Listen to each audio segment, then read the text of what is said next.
അപ്പോഴേക്കും സാവിത്രി രക്ഷസായി മാറി നാട്ടിൽ ഉപദ്രവം കാട്ടിത്തുടങ്ങി.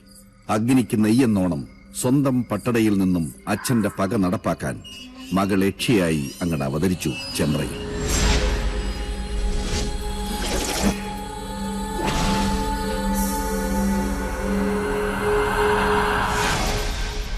സാവിത്രിയുടെ രക്തം വീണ തന്റെ മനയിൽ അനർത്ഥങ്ങൾ പ്രതീക്ഷിച്ച നെല്ലൂർക്കാരനവർ ഉളിയന്നൂർ തച്ചനെ വരുത്തി പുതിയ ഒരു എട്ടുകെട്ട് പണിയിച്ചു. പാലുകാച്ചലും സദ്യയും. ചെമ്പ്രയിൽ ഒരു ഉത്സവത്തിന്റെ ആഘോഷമായിരുന്നു അന്ന്.